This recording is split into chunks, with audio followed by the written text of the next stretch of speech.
अनिल 3 घंटे से गाड़ी ड्राइव कर रहा था। घर से खाली पेट निकला था, इस कारण जोरों की भूख लगी थी। उसकी नज़र किसी अच्छे से रेस्टोरेंट की तलाश में थी कि अचानक उसे एक रेस्टोरेंट दिखाई दिया। रेस्टोरेंट की मालकिन एक औरत थी। अनिल ने तुरंत गाड़ी को ब्रेक लगा दिए। फिर वह गाड़ी से उतरकर रेस्टोरेंट पर पहुंचा तो उसने देखा उस औरत की शक्ल हूबहू अनीता से मिलती थी। वह उसे गौर से उस औरत को चेहरा देखने लगा। 15 साल हो गए थे अनीता को देखे हुए, मगर उसकी छवि आज भी उसके ख्यालों में बसी हुई थी। वह चाह कर भी उसे भुला नहीं पा रहा था। वह 40 साल का हो चुका था, मगर अभी तक कुंवारा था।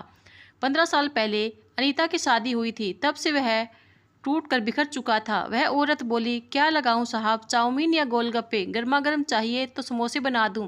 अनिल कुछ नहीं बोला। वह उसके चेहरे की तरफ देखे जा रहा था। पहले तो वह नजरें नहीं मिला पा रही थी, मगर अनिल के चेहरे पर नजर पड़ी तो वह उसे गौर से देखने लगी।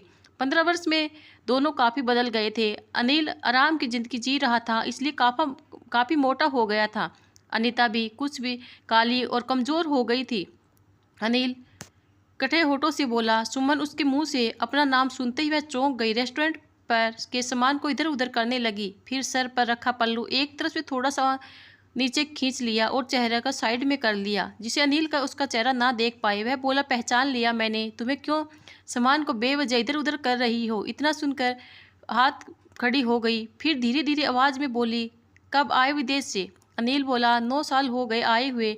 अब शहर में बस गया हूँ, अपना खुद का मकान बना लिया है, माँ के साथ रहता हूँ।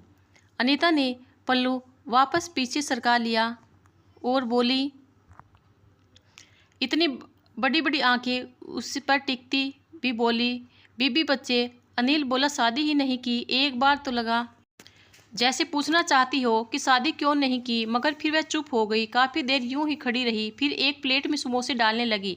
अनिल बोला, तुम यह कैसे? वह समोसे की प्लेट अनिल को देती हुई बोली, यही तो मेरा ससुराल है, उधर वो घर दिख रहा है ना, वही मेरा घर है।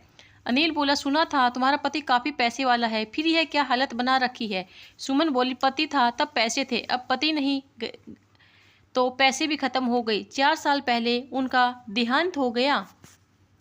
महामारी की पहली लहर ने ही उन्हें अपनी चपेट में ले लिया था। अनिल बोला, महामारी से मरने वाले लोगों को सरकार ने पैसे दिए थे, तुम्हें नहीं मिले क्या? अनीता बोली, हॉस्पिटल जाते, चेकअप करवाते, तब कागज बनते। 3 दिनों से खांसी रही, यही देसी दवाई लेते रहे, फिर अचानक प्राण दे दिए। डर का माहौल था, जल्दी में उन्हें फूंक आई। वह बोला, तुम्हें वह बीमारी नहीं हुई क्या? हर घर आई, इस कारण से कुछ देर उधर बिजी हो गई। फिर हाथ होती बोली, सबको हुई थी, मगर हमें कुछ नहीं हुआ। उनको पहले से सांस की शिकायत थी, इसलिए वह सहन नहीं कर पाए। वह आगे बोली, एक 12 साल का बेटा भी है मेरा, अभी स्कूल गया है, उसी के साथ एक कमरे में घर में रहती हूँ। पति के गुजरते ही मुझे अलग कर दिया गया। 2 साल तक तो मेरे भाइयों की दया से घर चलाता रहा, मगर उनका भी परिवार है, बीबी बच्चे हैं, वह भी कब तक मेरा बोझ उठाते। पिता समोसे का रेस्टोरेंट लगाते थे, उनकी हेल्प करते करते मैं भी ये काम सीख गई थी। आज यह मेरा घर चलाने का जरिया बन गया है। अनिल ने समोसे खा लिए थे। सुमन ने इस प्लेट में 4 गोलगप्पे रख दिए। वह बिना बोले उन्हें चुपचाप खाने लगा। अनीता उसकी तरफ देखते हुए बोली, एक बात कहूँ? वह गर्दन उठाकर नजरों से बोला, क्या? वह कांपते होठों से बोली, शादी क्यों नहीं की? कि वह बोला, सच बताऊं या घुमा फिरा कर बात टाल दूं? वह उतावली सी होकर बोली, सच्ची बता दो। कई सालों से एक सवाल सा था दिल में। वह बोला, तुम नहीं मिली, इसका शादी नहीं की? वह अटकते अटकते बोले, तुमने मुझे तो कभी नहीं बताया कि चाहते हो मुझे? वह मुस्कुरा कर बोला, जब 11वीं कक्षा में थी, जब तुम्हारी किताब में आई लव यू की पर्ची मैंने डाली थी। वह बोली, मगर जब मैं वो पर्ची की टीचर को दे दी थी, तब तुम तो नहीं पकड़े गए थे। वह मुस्कुरा कर बोला, उल्टे हाथ से लिखी थी, कैसे पकड़ा जाता? यह सुनकर मुस्कुराई, फिर बोली, वह पर्ची मेरी सहेली सुमन के हाथ लगी थी, इसका टीचर को देनी पड़ी, मगर मुझे पक्का शक था वो तुमने ही लिखी थी। अनिल आश्चर्य से बोला, तुम्हें कैसे पता था? वह मैंने ही लिखी थी। वह बोली, तुम आज भी बुद्धू के बुद्धू हो, तुम्हारी आंखें सब कुछ कहती है, तुम जब भी मेरी तरह दिखते थे, अब तुम्हारी चाहत साफ झलकती है। वह बोला, एक बात पूछे? वह बोला, क्या?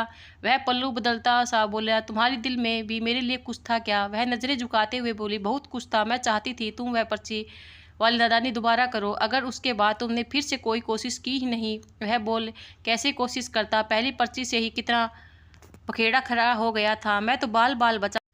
वह उदास होकर बोली, तुम इतनी शिद्दत से चाहते थे वह मुझे तुम्हें एक कोशिश और करनी चाहिए थी। मैं तो लड़की थी, पहल कैसे करती। 11वीं के बाद मेरी पढ़ाई छूट गई, मगर उसके बाद जब भी तुम मिलते थे दिल तुम्हारी इजहार का इंतजार करता था। वह बोला, कितने ताज्जुब की बात है, हम दोनों ही दूसरे को चाहते थे, फिर भी प्यार अनकहा रह गया। मगर मैं विदेश कमाने गया, तब रोज़ तुम्हें याद करता था, सोचता था अब अपने पैरों पर खड़ा हो गया हूँ। जैसे ही गाँव आऊँगा सबसे पहले तुम्हारे घर जाकर तुम्हारे पिता से तुम्हारा हाथ मांगूंगा। मैं उदास होकर बोला, तुम्हारी शादी के 4 महीने बाद ही दुबई से आया था, सब कुछ जानकर टूट गया था। गाँव में मन नहीं लगा, इसलिए वापस चला गया।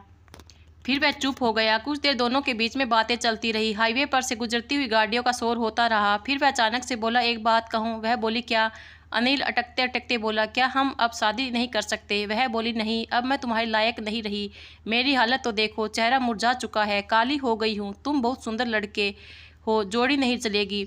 तुम कोई दूसरी सुंदर सी लड़की देखकर शादी कर लेना। इतना कहकर मैं आंसू को दबाने लगी। वह खड़ा होते हुए बोला, चलता हूँ, बहुत दूर जाना है। जब वह चलने लगा तो मैं पीछे से बोली, एक समोसा तो और खा लो, बहुत अच्छा बनाती हूँ। वह रुक गया, फिर उसके पास आया, एकदम करीब आकर बोला, कल माँ को लेकर आ रहा हूँ, शादी की तैयारी कर लो। यह समोसे मैं रोज़ तुम्हारे हाथ से खाऊंगा। और सुनो, तुम मेरी नज़र में आज भी दुनिया की खूबसूरत लड़की हो, तुम्हारे सिवा इन आंखों को कोई और भाता ही नहीं है। उसके करीब आने से वह घबरा गई, ज़मीन पर ही बैठ गई। फिर वह रोने लगी। वह बोला, क्या हुआ, मेरे घर नहीं आना चाहते। वह बोली, मेरा हाथ पकड़कर खड़े करो, पैरों में हिम्मत ही नहीं बची है। अनिल ने उसे सहारा देकर खड़ा किया। फिर बोला, मायके विदा होना चाहोगी या ससुराल से। वह बोली, ससुराल से विदा होना चाहूँगी, ताकि कोई लोगों की जुबान बंद हो जाए। वह बोला, कल आ रहा हूँ, पूरे इंतजाम के साथ मेरा इंतजार करना, सारी तैयारी मैं खुद आकर करूँगा। तुम्हारे मंडप भी मैं इसे सजाऊँगा, जो मैं तुमसे फिर से फेरे ले सकूँ। उसमें बात अनीता की डोली उठी गई और मायके और ससुराल दोनों की तरफ से रिश्तेदार आए थे। अनिल और अनीता की रुकी हुई ज़िंदगी फिर से चलने लगी। दोस्तों, ऐसा प्यार नसीब वालों को मिलता है। ये वीडियो कैसी लगी कमेंट करके ज़रूर बताना और हमारे चैनल को लाइक शेयर और सब्सक्राइब ज़रूर करना। धन्यवाद।